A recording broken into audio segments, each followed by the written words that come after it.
Hi friends, ഞാൻ Hanish. Gulf ടെക്കിലേക്ക് എല്ലാവർക്കും സ്വാഗതം. ഇന്ന് ഞാൻ ഇവിടെ കാണിക്കാൻ പോകുന്ന വീഡിയോ ഒരു വാഹനത്തിൻ്റെ ഏറ്റവും ഇമ്പോർട്ടൻറ്റ് പാർട്സായ എയർ ഫിൽട്ടർ. അത് നമുക്ക് എങ്ങനെ സ്വയം അയച്ച് ക്ലീൻ ചെയ്യാം, എന്താണ് അതിൻ്റെ ഫങ്ഷൻ, ഒരു വണ്ടിയിൽ എയർ ഫിൽട്ടർ ഇല്ലാതെ ഓടിച്ചാൽ എന്ത് സംഭവിക്കും എന്നതിനെക്കുറിച്ചാണ്. ഒരു പെട്രോൾ എഞ്ചിൻ ആയിക്കോട്ടെ, ഒരു ഡീസൽ എഞ്ചിൻ ആയിക്കോട്ടെ, അത് കത്തിക്കാൻ, അതിലേക്ക് വരുന്ന ഇന്ധനത്തെ കത്തിക്കാൻ ആവശ്യമായ ഓക്സിജൻ അന്തരീക്ഷത്തിൽ നിന്ന് ഫിൽട്ടർ ചെയ്ത് എഞ്ചിനിലേക്ക് സപ്ലൈ ചെയ്യുക എന്നതാണ് ഒരു എയർ ഫിൽറ്ററിൻ്റെ ബേസിക് ആയിട്ടുള്ള പ്രവർത്തനം. ചുരുക്കി പറഞ്ഞാൽ അന്തരീക്ഷത്തിൽ നിന്ന് എയർ സ്വീകരിച്ച് ഇതിൽ ഫിൽട്ടർ ചെയ്ത് എഞ്ചിനിലേക്ക് സപ്ലൈ ചെയ്യുക. ഒരു ഇന്ധനം കത്തണമെന്നുണ്ടെങ്കിൽ ഓക്സിജൻ ആവശ്യമാണ്. ആ ഓക്സിജനെ ഫിൽട്ടർ ചെയ്ത് എയർ ഫിൽട്ടർ ചെയ്ത് എഞ്ചിനിലേക്ക് സപ്ലൈ ചെയ്യുക. അതാണ് മെയിനായിട്ടുള്ള പ്രവർത്തനം എയർ ഫിൽറ്ററിൻ്റെ. ഇതാണ് പല ടൈപ്പുള്ള എയർ ഫിൽറ്ററാണ്. അപ്പോൾ നമ്മുടെ വാഹനത്തിൽ എയർ ഫിൽറ്റർ ബ്ലോക്ക് ആയാൽ നമ്മുടെ വാഹനത്തിൽ എന്ത് സംഭവിക്കുന്നു വെച്ചിട്ടുണ്ടെങ്കിൽ എയർ സപ്ലൈ കറക്റ്റായിട്ട് നടക്കില്ല. അപ്പോൾ നമ്മൾ ഈ എയർ ഫിൽറ്റർ ബ്ലോക്ക് ആവുന്നതനുസരിച്ച് അതിൻ്റെ എയർ സർക്കുലേഷൻ കുറയും. അപ്പോൾ അതിലേക്ക് എഞ്ചിൻ കത്തിക്കാൻ ആവശ്യമായ ഓക്സിജൻ്റെ അളവ് കുറയുന്നതിനനുസരിച്ച് ആ ഇഞ്ചക്ട് ചെയ്യുന്ന ഡീസൽ അല്ലെങ്കിൽ പെട്രോൾ അതിന് മുഴുവൻ കത്തിക്കാൻ പറ്റില്ല. അപ്പോൾ എന്തുണ്ടാവും, നമ്മുടെ mileage shortage, pickup problem, black smoke, അങ്ങനെ പലവിധ പ്രശ്നങ്ങളും നമുക്ക് എയർ ഫിൽറ്റർ ബ്ലോക്ക് ആവുന്നതുകൊണ്ട് ഉണ്ടാവും. അപ്പോൾ നമ്മൾ പരമാവധി ആൾക്കാരും എയർ ഫിൽറ്റർ സ്വയം അയച്ച് ക്ലീൻ ചെയ്യാൻ പരമാവധി ശ്രദ്ധിക്കും. ഒരു 5000 കിലോമീറ്ററൊക്കെ ആകുമ്പോൾ നമുക്ക് വേണമെങ്കിൽ എയർ ഫിൽറ്റർ നമുക്ക് സ്വയം അയച്ച് ഇതിലെ ക്ലീൻ ചെയ്ത് നമുക്ക് വണ്ടിയുടെ എഫിഷ്യൻസി നിലനിർത്തി കൊണ്ടുപോകാനായിട്ട് നമുക്ക് സാധിക്കും. അപ്പോൾ വണ്ടികളുടെ എയർ സർക്കുലേഷൻ ഇതിൽ അന്തരീക്ഷത്തിൽ നിന്ന് എയർ സ്വീകരിച്ച് നമ്മൾ ഇതിൻ്റെ ഉള്ളിൽ എയർ സർക്കുലേഷൻ നടന്ന് ഇതിലാണ് നമുക്ക് എഞ്ചിനിലേക്ക് നമുക്ക് സപ്ലൈ ചെയ്യാണ് എയർ ഫിൽറ്റർ. ഡയറക്റ്റ് ആയിട്ടുള്ള എയറിനെ നമ്മൾ ഫിൽറ്റർ ചെയ്ത് എഞ്ചിൻ്റെ ഉള്ളിലേക്ക് സപ്ലൈ ചെയ്യാം. അതാണ് എയർ ഫിൽറ്ററിൻ്റെ മെയിനായിട്ടുള്ള പ്രവർത്തനം. പിന്നുള്ളത് എന്താണെന്ന് വെച്ചിട്ടുണ്ടെങ്കിൽ നമ്മളിപ്പോൾ ഒരു വണ്ടിയിൽ എയർ ഫിൽറ്റർ ഇല്ലാണ്ട് നമ്മൾ വണ്ടി ഓടിച്ചു വിചാരിക്കും. അപ്പോൾ നമ്മൾ ഇതിൽ വരുന്ന എയർ നമ്മൾ ഫിൽറ്റർ ചെയ്യേണ്ടാകുമ്പോൾ അതിൻ്റെ ഉള്ളിൽ നിന്ന് പുറത്തുള്ള പൊടിപടലങ്ങൾ എല്ലാം കൂടിയിട്ട് നമ്മുടെ എഞ്ചിൻ്റെ ഉള്ളിലേക്ക് ഡയറക്റ്റ് നമ്മൾ സപ്ലൈ ചെയ്യും. ഡയറക്റ്റ് സപ്ലൈ ചെയ്യുമ്പോൾ നമ്മൾ അതിൻ്റെ ഉള്ളിലുള്ള പിസ്റ്റൺ, റിങ്സ്, ബോർ, സിലിണ്ടർ, പിന്നെ വാൽവ്, അങ്ങനെ എഞ്ചിൻ സംബന്ധമായ പല പാർട്സുകൾക്കും ഡാമേജ് സംഭവിച്ച് എഞ്ചിന് oil consumption, black smoke, pickup problem, അങ്ങനെ പലവിധ പ്രശ്നങ്ങളും നമ്മൾ നേരിടേണ്ടി വരും.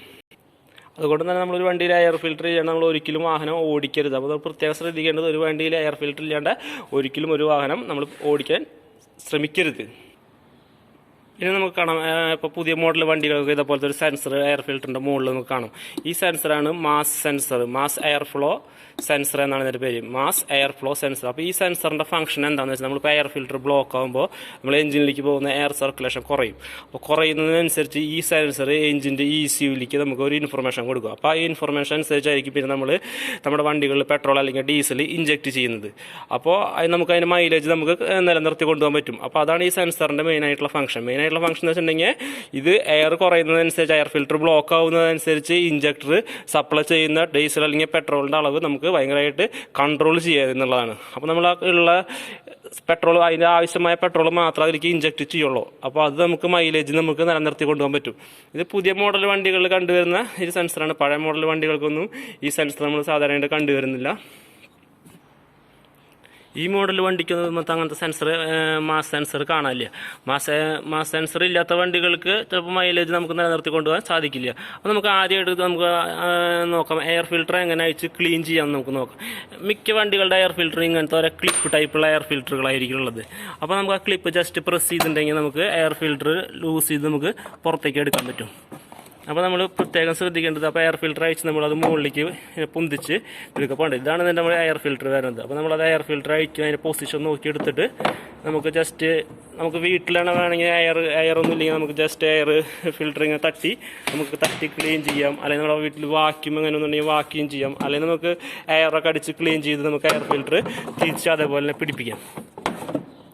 നമ്മൾ അയച്ച പൊസിഷനിൽ എയർ ഫിൽറ്റർ തിരിച്ച് പിടിപ്പിച്ചിട്ട് തിരിച്ച് അതേപോലെ തന്നെ എയർ ഫിൽറ്ററിൻ്റെ ബോഡിയിൽ വെച്ച് നമുക്ക് ഈ ക്ലിപ്പ് തിരിച്ച് പിടിപ്പിക്കാവുന്നതാണ്. അപ്പോൾ നമ്മളെല്ലാവരും പ്രത്യേകം ശ്രദ്ധിക്കുക, നമ്മുടെ വണ്ടികൾ പരമാവധി നമ്മൾ കണ്ടീഷൻ നിലനിർത്തി കൊണ്ടുപോകാൻ നമ്മൾ ശ്രദ്ധിക്കുക. അപ്പോൾ നമ്മൾ ഒരു 5000 കിലോമീറ്ററൊക്കെ ആകുമ്പോൾ നമുക്ക് എയർ ഫിൽറ്റർ അയച്ച് ക്ലീൻ ചെയ്യുന്നത് എഞ്ചിൻ്റെ എഫിഷ്യൻസി നിലനിർത്തി കൊണ്ടുപോകാൻ ഭയങ്കരമായി ഉപകരിക്കും. കണ്ടില്ലേ, ഈ വണ്ടിയുടെ എയർ ഫിൽറ്റർ ഇതേപോലത്തെ ക്ലിപ്പാണ്. അപ്പോൾ പല മോഡൽ ക്ലിപ്പാവും നമ്മുടെ വാഹനങ്ങൾക്ക് വരിക. അപ്പോൾ നമ്മൾ ആ ക്ലിപ്പൊക്കെ ജസ്റ്റ് അയച്ച് നമുക്ക് സ്വയം ക്ലീൻ ചെയ്യാൻ നമ്മൾ പരമാവധി ശ്രമിക്കുക. അപ്പോൾ ഇതും അതേ സെയിം മെക്കാനിക്സാണ്. എയർ ഫിൽറ്റർ അയച്ച് നമുക്കത് മുകളിലേക്ക് മാറ്റി വയ്ക്കുക. എയർ ഫിൽറ്റർ എടുത്തു, എയർ ഫിൽറ്റർ ജസ്റ്റ് എടുത്ത് ഇങ്ങനെ, അപ്പോൾ ഇങ്ങനെ റൗണ്ട് ടൈപ്പുള്ള എയർ ഫിൽറ്റർ നമ്മൾ എപ്പോഴും എയർ അടിക്കുമ്പോഴോ അല്ലെങ്കിൽ നമ്മൾ ക്ലീൻ ചെയ്യുമ്പോഴോ ഇതിൻ്റെ ഉള്ളിൽ പരമാവധി എയർ അടിച്ച് ക്ലീൻ ചെയ്യാൻ നമുക്ക് ശ്രദ്ധിക്കാം. എന്നാലും നമുക്ക് ഇതിൻ്റെ ഉള്ളിൽ പുറത്തുള്ള ഡയറക്റ്റ് ആയിട്ടുള്ള ഇതൊക്കെ നമുക്ക് പുറത്തേക്ക് പോകുള്ളൂ, പൊടിപടലങ്ങൾ പുറത്തേക്ക് പോകുള്ളൂ. അപ്പോൾ നമ്മൾ പ്രത്യേകം ശ്രദ്ധിക്കുന്നത് ഉള്ളിൽ എയർ അടിക്കുക എന്നുള്ളതാണ്. അപ്പോൾ നമ്മൾ ഇതേപോലെ അതിൻ്റെ ക്ലിപ്പ് ലൂസ് ചെയ്തിട്ട് നമുക്ക് സ്വയം ഇതിൻ്റെ എയർ ഫിൽറ്റർ അതേ സെയിം പൊസിഷനിൽ വെച്ച് നമുക്ക് തിരിച്ച് എയർ ഫിൽറ്ററിൻ്റെ ബോഡി നമുക്ക് തിരിച്ച് ഫിക്സ് ചെയ്ത് അതിൽ തിരിച്ച് ഫിക്സ് ചെയ്യാൻ പറ്റും. അപ്പോൾ നമ്മൾ പ്രത്യേകം എല്ലാവരും ശ്രദ്ധിക്കുക. എയർ ഫിൽറ്റർ അയച്ച് നമ്മൾ ക്ലീൻ ചെയ്യാനായിട്ട് എല്ലാവരും പ്രത്യേകം ശ്രദ്ധിക്കുക.